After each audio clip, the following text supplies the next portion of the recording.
संसार में एक ऐसा भी क्षण आया जिसके बारे में कल्पना कर आपकी रूह कांप उठेगी। जी हाँ, ये वो क्षण था जब गायों के थन से दूध नहीं खून निकलने लगा। समुद्र में भयंकर लहरें उठने लगी। तीनों लोकों में अनेक प्रकार के भयंकर उत्पात होने लगे।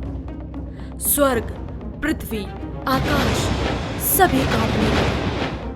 आकाश में नक्षत्र और मनुष्य हिलने डुलने लगे। भयंकर आंधियां चलने लगी। सूर्य और चंद्र पर राहु और केतु बार बार बैठने लगे। उल्कापात होने लगे। बिजलियां गिरने, नदियों तथा जलाशयों के जल सूख गए।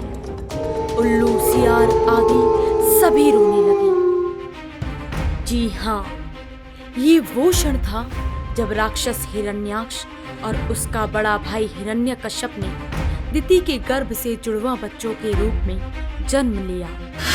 दोनों राक्षस जन्म लेने के तुरंत बाद ही बड़े हो गए। इनका शरीर वज्र के समान कठोर और पहाड़ की तरह विशाल हो गया। स्वर्ण के कवच, कुंडल और बाजूबंद आदि पहने हुए ये दोनों अत्यंत बलशाली एवं बलवान थे। क्या आप जानना चाहेंगे कि कौन थे ये दोनों राक्षस जिनके जन्म लेने पर पृथ्वी पर महाप्रलय आ गया? तो आइए जानते हैं इनके बारे में। भगवत पुराण के अनुसार भगवान विष्णु के निवास बैकुंठ के दो द्वारपाल थे, जिनका नाम था जय और विजय। वो भगवान विष्णु के बहुत बड़े भक्त थे और उन्हीं की सेवा में लगे रहते थे। फिर एक दिन जब भगवान विष्णु अंदर विश्राम के लिए गए तो उनसे मिलने ब्रह्मा जी की सोच से जन्मे उनके 4 पुत्र, जिन्हें 4 कुमार भी कहा जाता है, सनक, सनंदन, सनातन और सनत कुमार आए।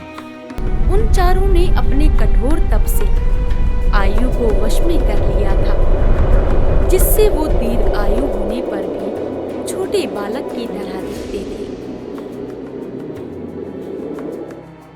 एक दिन जब वो चारों कुमार भगवान विष्णु के दर्शन के लिए आए तो जय और विजय ने उन्हें बालक समझकर उन्हें अंदर आने से मना कर दिया। ये देखकर चारों कुमारों को बहुत गुस्सा आया और उन्होंने जय और विजय को श्राप दिया कि उन दोनों को अपना देवत्व त्याग कर मृत्युलोक अर्थात धरती पर वास करना होगा। ये सुनते ही जय और विजय दुख से रोने लगे और भगवान विष्णु को पुकारने लगे।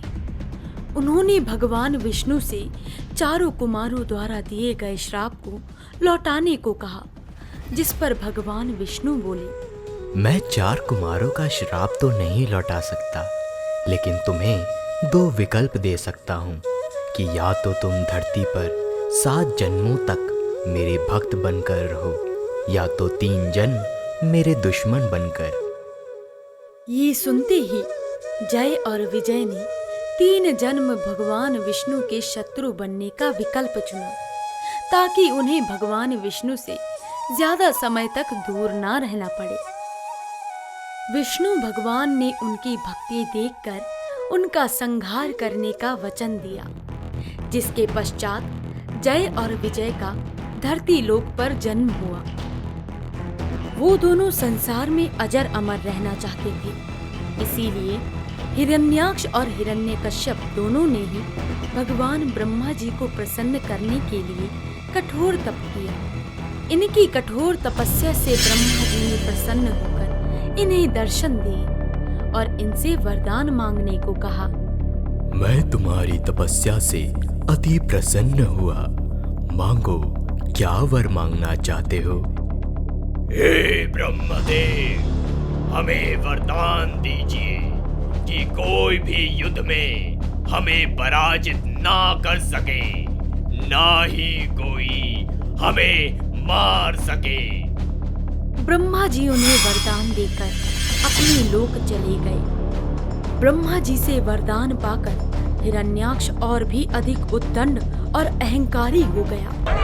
तीनों लोकों में स्वयं को सर्वश्रेष्ठ बताने के लिए एक के बाद एक वो अत्याचार करने लगा।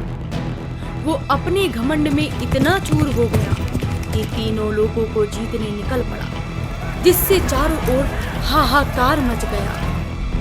वो इंद्रलोक में जा पहुंचा और देखते ही देखते उसने पूरे इंद्रलोक पर अपना अधिकार जमा लिया।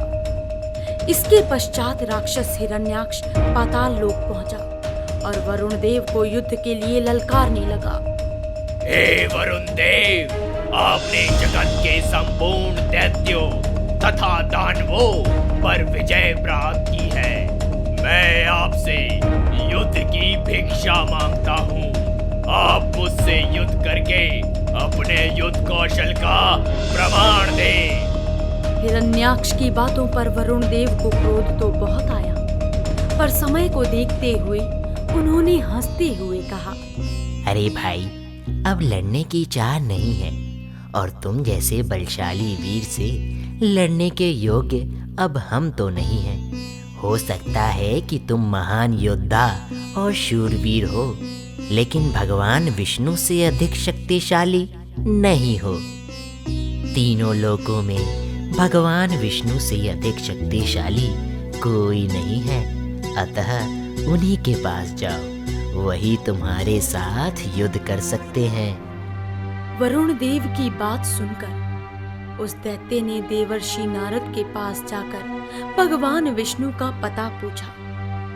देवर्षि नारद ने कहा कि भगवान विष्णु इस समय वराह रूप में पृथ्वी को रसातल से निकालने के लिए गए हैं। इस पर हिरण्याक्ष रसातल में पहुंच गया और वहां उसने भगवान वराह को अपनी दाढ़ पर रखकर पृथ्वी को लाते हुए देखा। ये देखकर हिरण्याक्ष बहुत क्रोधित हो गया और वो असभ्य भाषा में कहने लगा, अरे जंगली पशु, तू जल में कहां से आ गया? मूर्ख पशु, तू इस पृथ्वी को लेकर कहां जा रहा है? इसे तो ब्रह्मा जी ने हमें दिया है। रे अधर्म, तू मेरे रहते इस पृथ्वी को रसातल से नहीं ले जा सकता। तू दैत्यों और दानवों का शत्रु है, इसीलिए आज मैं तेरा वध कर डालूंगा। हिरण्याक्ष वराह को पृथ्वी को ले जाने से रोकने की कोशिश करने लगा। वराह रूपी भगवान विष्णु हिरण्याक्ष की असभ्य बातों को अनसुना करते हुए आगे बढ़ने लगे। वराह पर हिरण्याक्ष की कड़वी बातों का कोई असर नहीं हो रहा था और वो अपने दांतों में धरती को लिए हुए बस आगे बढ़ते जा रहे थे। हिरण्याक्ष भी वराह का पीछा नहीं छोड़ रहा था। वो एक बार फिर से उन्हें असभ्य बातें कहकर ललकारने लगा। निर्लज्ज, कायर, पशु, अधर्मी, पापी, रुक जाओ। तुझे भागने में लज्जा नहीं आती? मेरा सामना करो। हिरण्याक्ष की इन बातों को सुनकर वराह को बहुत क्रोध आ गया, किंतु पृथ्वी को वहां छोड़कर युद्ध करना उन्होंने उचित नहीं समझा और उनके कटु वचनों को सहन करते हुए वो जल्दी ही चल के बाहर आ गए और इस तरह पृथ्वी को रसातल से सुरक्षित बाहर निकालकर उन्होंने उसे समुद्र के ऊपर स्थापित कर दिया। तब हिरण्याक्ष को बहुत क्रोध आया और वो हाथ में गदा लेकर निहत्थे वराह पर हमला करने लगा। तुझे कोई नहीं बचा सकता, ये ले। वराह खुद को बचाते हुए कहने लगे, तुम्हारे पाप का घड़ा भर चुका है हिरण्याक्ष। मैंने तुम्हारे पापों को बहुत सहा है। तुमने अति कर दिया है। तुमने मुझे ही नहीं बल्कि पूरे संसार को तबाह कर दिया है। तुम्हारा अंत अब आ गया है। अब तुम्हें कोई नहीं बचा सकता है। वराह ने हिरण्याक्ष के हाथों से गदा छीनकर उसे दूर फेंक दिया। ये लो तुम्हारी गदा। मैं तुम्हें ऐसे नहीं छोड़ूंगा। अब तुम्हें कोई नहीं बचा सकता है। हिरण्याक्ष शक्ति से त्रिशूल प्राप्त कर लेता है और वराह को मारने का प्रयास करता है। वराह हिरण्याक्ष के हाथों में त्रिशूल देखकर क्रोधित हो उठते हैं और फिर शक्ति से सुदर्शन चक्र प्राप्त करते हैं। अब तुम अपने आप को बचा सकते हो तो बचा लो। अब तुम्हारी मृत्यु सिर पर नाच रही है हिरण्याक्ष।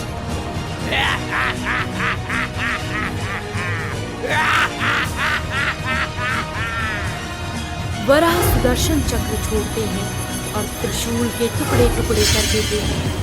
तब हिरण्याक्ष अपनी मायावी शक्ति का प्रयोग कर गायब हो जाता है।